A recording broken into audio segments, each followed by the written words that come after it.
Alors, pour l'aspect mathématique de l'algorithme de RSA, donc de cryptographie asymétrique, et l'algorithme d'échange de clés de Diffie-Hellman, il faut déjà que vous gardiez en tête que, en mathématiques, il y a des nombres. Et les messages qu'on veut crypter, ce sont des lettres, puisqu'évidemment, ce sont des mots, etc., des contenus. Et en fait, ce qu'on va faire, c'est qu'on va donc forcément transporter ces lettres en les transformant en chiffres. Il y a énormément de moyens de faire ça. Ce n'est pas le choix du moyen qui va nous intéresser là, c'est vraiment le fonctionnement mathématique de chacun de ces algorithmes.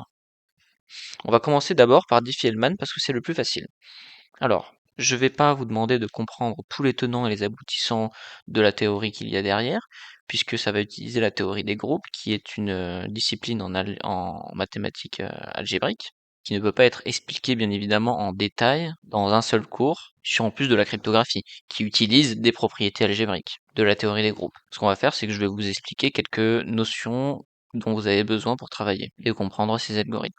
Il y a deux notions principales, c'est le module, le modulo, donc tout ce qui est calcul modulaire, et ensuite ce qui est l'indicatrice de l'aire. Donc le modulo, vous pouvez le voir comme une horloge. Il y a 60 minutes dans une heure. Si on fait le calcul de quelque chose modulo 60, par exemple 128 modulo 60, ça va nous donner 8. Donc ça c'est juste une notation, c'est-à-dire que les 3 barres, le égal avec 3 barres, c'est simplement le égal mais modulaire. Entre crochets, on dit modulo quoi, donc ici modulo 60, et 8 c'est le résultat. 128 minutes, modulo 60, ça fait 8 minutes. C'est assez facile à comprendre avec une horloge. Vous avez une horloge où vous avez l'aiguille avec le 0 qui vaut aussi 60, vous avez le quart d'heure avec 15 minutes, vous avez la demi-heure avec 30 minutes, et vous avez le 3 quarts d'heure avec 45 minutes. Lorsque vous prenez 128 minutes, vous êtes d'accord que vous commencez, et puis vous tournez autour de l'horloge. Lorsque vous tournez, vous effectuez des tours. Vous effectuez 2 tours, puisque un tour c'est 60 minutes, et il y a 128 minutes. 60 fois 2, ça fait 120, et il reste 8, donc 128, on peut l'écrire 128 est égal à 60 fois 2 plus 8. Il y a donc 2 tours et 8 minutes qui se sont effectués. Modulo 60, 128, c'est 8. C'est-à-dire que à chaque fois qu'on augmente et qu'on va à 60, on repart à 0. Donc on fait 1, 2, 3, 4, 5, 6 jusqu'à 60, et ensuite on repart à 0 pour 60, et 61 vaut désormais 1. Et donc on recommence jusqu'à 60 et puis on refait. Et donc si on fait ça pour 120, 120 étant un multiple de 60, on a fait exactement 2 tours, donc on est à 0, et ensuite on fait les 8 dernières minutes restantes, et ça fait 8. Voilà comment fonctionne le modulo. Maintenant on peut le faire avec pas que 60, mais avec n'importe quoi. On peut faire modulo 3. Modulo 3, par exemple, 7 modulo 3, 7 modulo 3, ça fait 1. En effet, vous pouvez faire 3 deux fois. C'est-à-dire que 7, c'est 3, plus 1. Donc quand vous comptez 7 fois, vous ajoutez 1 7 fois. À chaque fois que vous tombez sur le 3, que vous arrivez à 3, vous revenez à 0. 6 fois 2, ça fait bien 3. On a fait 2 tours. À la même manière que pour 120, on avait fait 2 tours de 60 minutes. Et à 6, donc on est à 0. À la même manière que pour 120, on était à 0. Et donc pour arriver de 6 à 7, il manque plus que 1, et c'est 1. Donc 7 modulo 3, ça fait 1. Voilà, j'espère que ça c'est clair. Si c'est pas clair, allez sur internet faire un tour et voir des exemples de modulo, ou alors repasser cette explication avec l'horloge, mais normalement ça devrait être suffisamment clair. La seconde notion que je voulais vous présenter, c'est l'indicatrice de l'aire. Donc l'indicatrice de l'aire, c'est pour un nombre n une fonction phi. Donc phi c'est la lettre grecque comme ça. C'est tout simplement le nombre d'entiers qui est inférieur à n et qui avant n est premier avec n. Tout ce que vous avez besoin de savoir ici, c'est que si n est un premier, donc je vais l'appeler p, alors l'indicatrice de l'aire vaut p-1. En effet, c'est la définition d'un nombre premier, c'est qu'il est premier avec tous les nombres qui le précèdent. Une autre propriété que vous avez besoin de connaître, il existe évidemment une démonstration, je ne vais pas rentrer dans les détails parce que l'établissement de l'algorithme RSA est suffisamment chargé comme ça. Si vous avez un entier n qui est égal à pq, qui est en réalité un produit entre deux nombres premiers, un nombre premier p et un nombre premier q, alors dans ces cas-là, phi de n vaut p-1 facteur de q-1. Donc en gros, on a que c'est phi de pq qui est égal à phi de p fois phi de q. Et voilà. La notion d'indicatrice de l'aire sera utile pour l'algorithme RSA, mais ne sera absolument pas utile pour l'échange de clés Diffie-Hellman. Maintenant, je vais directement passer à Diffie-Hellman. Pour l'échange de clés Diffie-Hellman, on a donc une personne A et une personne B, par exemple Bob et Alice, qui cherchent à se mettre d'accord sur une clé, par exemple une clé qui sera utilisée pour du cryptage symétrique. Mais ils ne veulent pas qu'un attaquant, par exemple Eve, puisse intercepter leur communication pour pouvoir déterminer la clé qu'ils utilisent. Ainsi, si c'était le cas, alors n'importe quel message crypté qui transite sur le réseau grâce à l'algorithme de cryptage symétrique, Eve pourra le décrypter et donc voir le contenu. Ce n'est donc pas quelque chose de souhaitable. On va donc trouver un moyen de faire en sorte de faire transiter des données qui peuvent être consultées par Eve, mais qui ne lui permet pas d'avoir la clé finale, alors que Alice et Bob auront une clé commune à la fin de l'algorithme. Alice va donc prendre un nombre A qui lui est secret. Elle va le garder pour elle, et c'est tout. Bob va faire de même avec un nombre B par exemple. Ils vont se mettre d'accord tous les deux sur un nombre G, qui pourra bien entendu être vu par Eve. Donc Eve, je lui mets aussi G parce qu'elle peut voir G. Et ensuite, ils vont se mettre d'accord évidemment sur un nombre premier qui est grand, et le évidemment, c'était pour dire que Eve le connaît également aussi, puisque bah, ça transite sur le réseau. Maintenant, ce qu'on va faire, c'est que on a Alice qui va avec son secret A et Bob avec son secret B, ils vont calculer G à la puissance A modulo P. Donc ils font G à la puissance A comme vous l'auriez fait normalement, et ensuite on applique le modulo P. Ça va faire une valeur. Donc ça va faire par exemple la valeur grand A. Alice va donc donner grand A à Bob. Donc Eve aura grand A, tout comme Alice et Bob. Bob va faire de même de son côté. Il va calculer avec ses trucs à lui, il va calculer G à la puissance B, donc Eve ne connaît pas, Alice non plus d'ailleurs, et il va faire à modulo P. Et ça va faire un nombre grand B, qu'il va transiter sur le réseau, qui va être intercepté par Eve en attaquant potentiel, évidemment, parce que c'est en clair, et donc B va être reçu également par Alice. Chacun vont désormais calculer le nombre qu'ils ont envoyé, donc A, vont calculer le nombre qu'ils ont reçu, par exemple B pour Alice et A pour Bob. Ils vont mettre à la puissance leur petit nombre secret, donc petit B pour Bob et petit A pour Alice, et ils vont appliquer ça évidemment modulo P également. Et ces deux valeurs-là sont identiques, et c'est les clés. Et Alice et Eve, n'a pas accès du tout à cette information-là, puisque rien n'a été échangé. Sans échanger la valeur, ils savent qu'elle est identique et que c'est la même. Ça sera la clé utilisée pour la cryptographie symétrique. Pourquoi c'est la même? Ah bah c'est très simple à comprendre. En réalité, B c'est quoi? On l'a ici, c'est G puissance B. Donc c'est G à la puissance B. Et elle met grand B à la puissance A. Donc on met A à la puissance A. Et de son côté, c'est grand A, c'est quoi? C'est G à la puissance A. Et il met ça à la puissance B. Et ben c'est la même valeur. C'est identique. Parce que les puissances, elles peuvent commuter comme ça. On peut faire puissance B, puissance A, c'est pareil que faire puissance A et ensuite puissance B. Donc Eve ne connaît absolument pas la clé échangée. Elle ne connaît que grand A, grand B, elle connaît que G et elle connaît que P. Et avec ces informations-là, malheureusement pour elle, ça ne suffit pas pour déterminer la clé. Parce qu'elle a besoin soit de petit a, soit de petit b. Sauf que Bob et Alice ont gardé ces informations secrètes.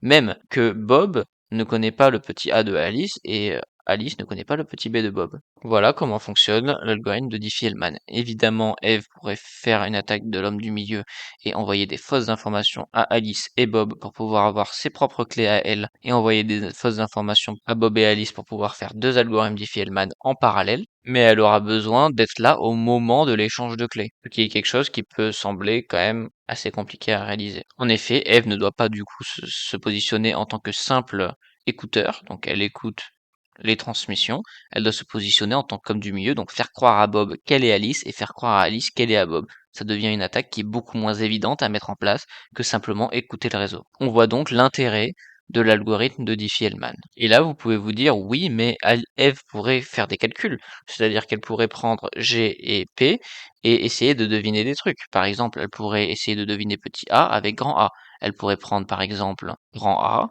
qui est égal à petit g de quelque chose, par exemple x, et elle va devoir résoudre x, modulo P. Et bien là, on se dit, mais c'est qu'une simple équation, elle connaît A, elle connaît G, elle connaît P, c'est une résolution d'équation à une seule inconnue, x, qu'elle doit trouver.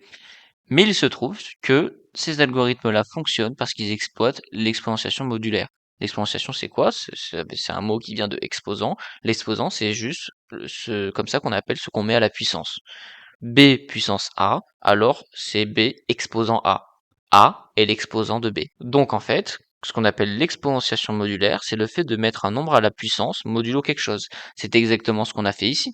Ici, ce qu'on a fait, c'est qu'on a mis G à la puissance X modulo P. Eh bien, il se trouve en mathématiques que pour l'instant, on n'a pas de solution. On n'a pas d'algorithme simple par le fait de brute force, donc d'essayer tous les nombres possibles pour trouver X. On n'a pas de moyen de faire la fonction réciproque de l'exponentiation modulaire. Sauf que si on prend un nombre premier extrêmement grand et un nombre g extrêmement grand, alors ce calcul par brute force devient extrêmement long et complètement irréalisable. Voilà pourquoi l'échange de clés de Diffie-Hellman est réaliste, pourquoi il est sécuritaire et pourquoi il marche de cette manière-là. Parce que l'exponentiation modulaire, on n'arrive pas à trouver une fonction réciproque en mathématiques. Et on verra que l'algorithme RSA exploite le même phénomène, c'est-à-dire il va exploiter, faire un échange de clés asymétriques avec un cryptage et un décryptage qui exploitent la difficulté de calcul de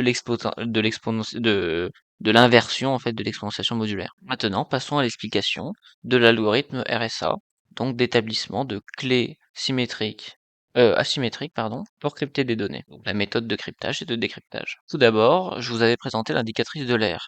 Il se trouve que c'est parce qu'il y a un théorème qui s'appelle le théorème de l'air.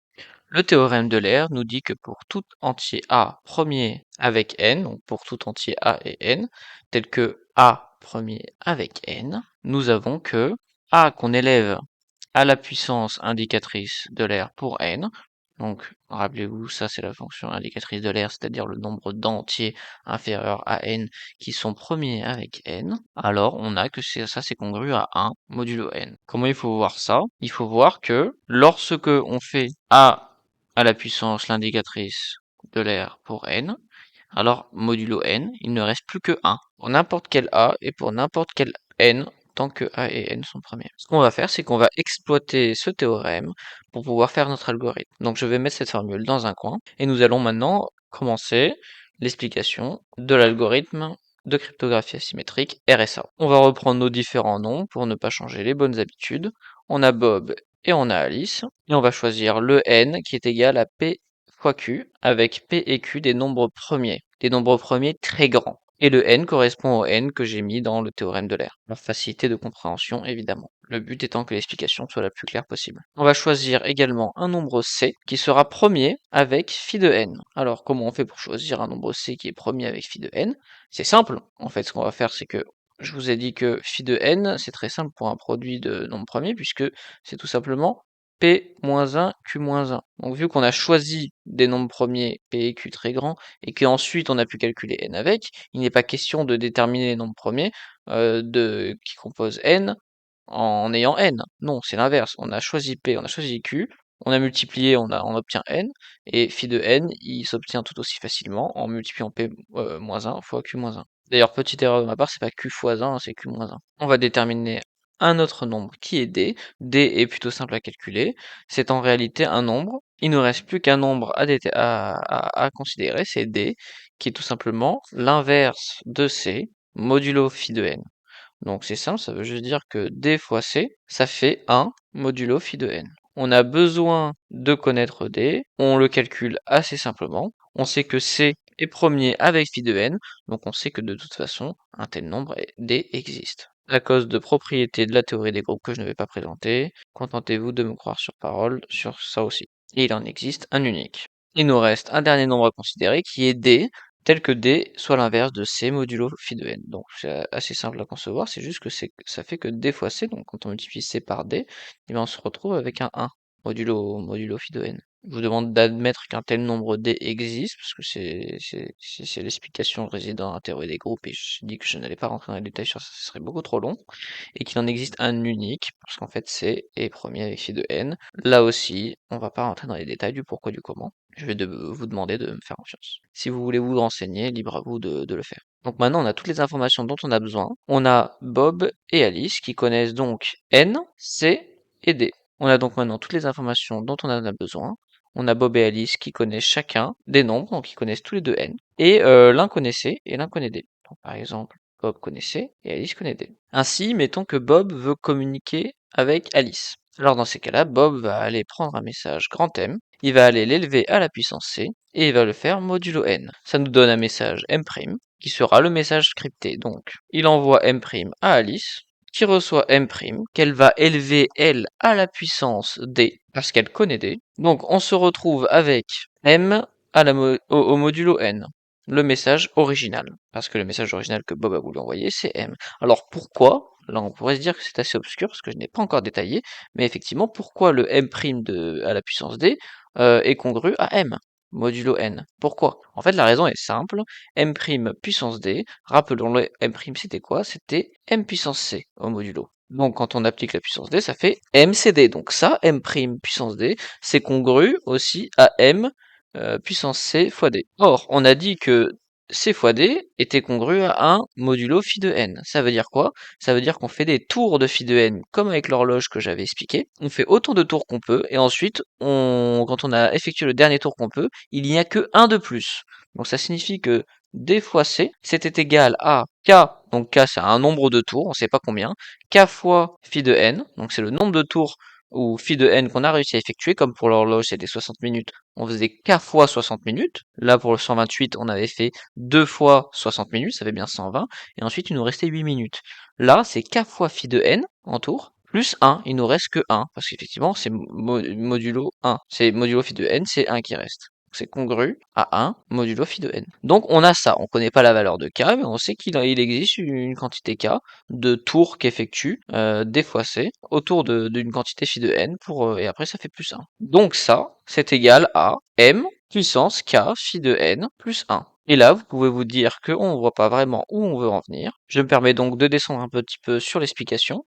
Je remettrai la vue générale peu après. Je me permets donc de descendre un petit peu pour avoir de la place pour écrire. Et on va donc utiliser le théorème d'Euler qui nous dit, rappelez-vous, que n'importe quel nombre premier avec n, donc n'importe quel nombre a premier avec n, alors lorsqu'on l'élève à la puissance phi de n, est congru à 1 modulo n. Or là, c'est le cas du c. Donc si je devais détailler cette congruence, là, le m, on peut aussi l'écrire comme ça, c'est juste des opérations basiques sur les puissances, fois le m à côté. Le plus 1 qui est passé en puissance ici, je peux très bien le sortir de la puissance et le mettre en multiplié de m ici. Sauf que maintenant, en analysant plus précisément ça, on voit que ça va s'annuler, ça va faire 1.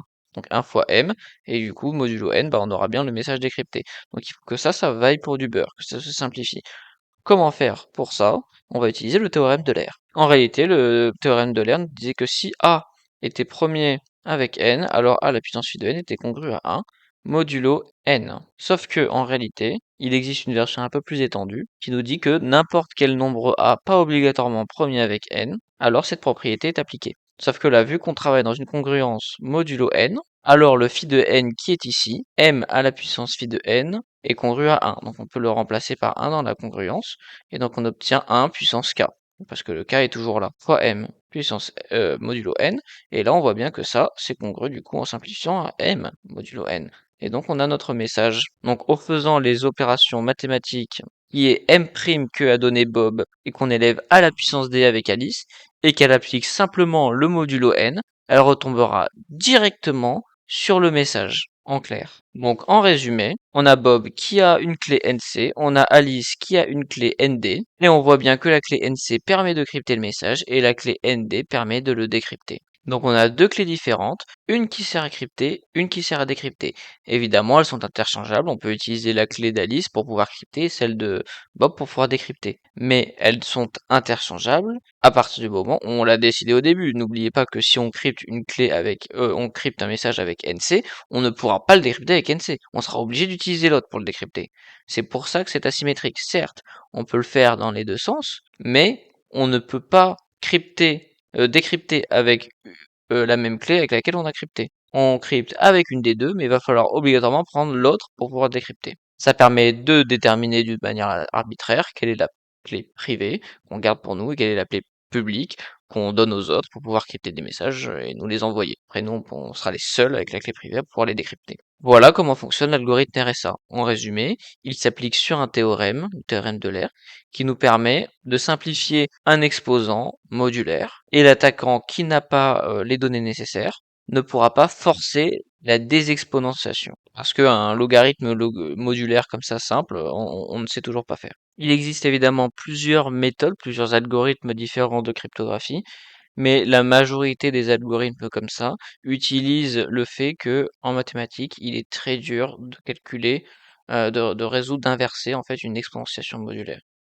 Parce que c'est quelque chose qu'on ne sait pas faire, et à chaque fois, pas à chaque fois, mais très régulièrement, on va faire de l'exponentiation modulaire, donc mettre à la puissance un nombre et le calculer modulo quelque chose pour pouvoir crypter un message. Un autre exemple d'un algorithme différent qu'on pourrait utiliser, C'est un mémoire que j'ai fait il y a quelques années sur des opérations algébriques sur les courbes elliptiques en géométrie projective appliquées à la cryptographie. Ce sont des mots qui peuvent faire peur, mais en réalité, c'est assez simple parce que si je vous passe les détails mathématiques dont on n'a pas besoin pour comprendre ce que cela fait, sur le principe, eh bien, on utilise l'exponentiation modulaire, comme vous pouvez le voir ici, et c'est exactement ça qui est au cœur, normalement, d'un algorithme de cryptographie tel que le RSA. Sauf que dans cet exemple-là d'algorithme, on va utiliser non pas une exponentiation, donc une puissance, mais on va utiliser un produit, donc une multiplication. L'idée, c'est que cette nouvelle multiplication qu'on va créer, à partir de propriétés analytiques de courbes dans un espace géométrique dont on s'en fout un peu des détails, eh bien ce nouveau produit qu'on va construire sera comme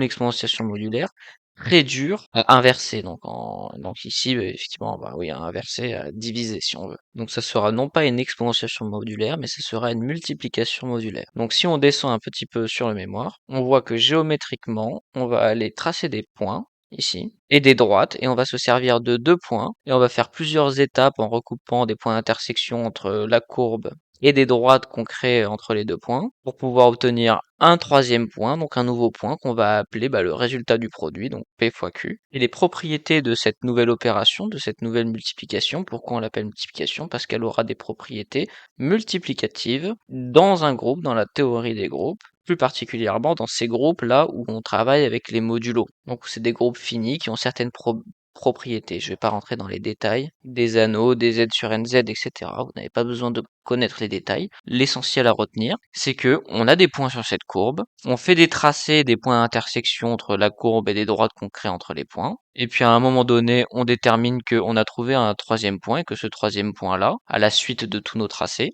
est le résultat d'une opération entre les deux points initiaux, et cette nouvelle opération telle que définie a des propriétés intéressantes qui nous permet de la considérer comme une multiplication modulaire. Cette multiplication modulaire a l'avantage en réalité d'être aussi compliquée à inverser que l'exponentiation modulaire qu'on a vu précédemment avec l'algorithme RSA. Donc on peut très bien utiliser l'algorithme RSA. Je ne sais pas si c'est celui-ci d'ailleurs. C'est peut-être celui-ci. Non, en effet, celui-ci, c'est pas l'algorithme RSA, c'est l'algorithme d'échange de clés de Diffie-Hellman qu'on a vu précédemment, tout à l'heure. Vous verrez si vous faites pause et que vous lisez ça. C'est exactement les mêmes séries d'étapes que les étapes qu'on a fait avec l'exposant, donc avec la puissance. Donc il existe après un tas de choses et d'astuces qu'on peut appliquer pour construire des algorithmes tels que celui de Diffie-Hellman ou comme celui du RSA. L'important à retenir, c'est qu'on ait une opération qu'on calcule et que l'opération inverse est difficile à calculer. C'est ce qu'on appelle une fonction attrape et je l'ai défini précédemment dans le mémoire. Je ne sais plus exactement où.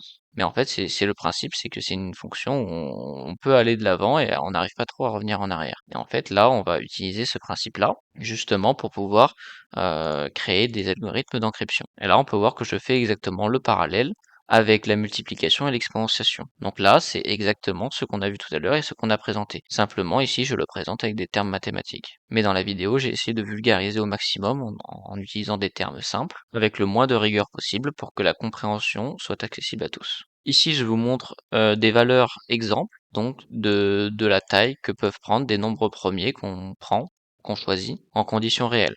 Donc là, c'est une taille de nombre premier réaliste qu'on pourrait utiliser pour l'algorithme RSA présenté précédemment. Donc on peut voir que ce sont des nombres très grands. C'est à peu près tout. J'espère que vous avez bien compris l'essentiel l'essentiel de ce que j'ai expliqué, et surtout la philosophie qu'il y a derrière, c'est-à-dire le mécanisme qui fait que ça fonctionne, les détails, les propriétés ainsi que les théorèmes mathématiques que l'on utilise. Si vous êtes curieux de les comprendre, alors vous êtes libre d'aller encore une fois sur internet pour aller vous renseigner. J'espère que mes explications ont été claires. Et voilà.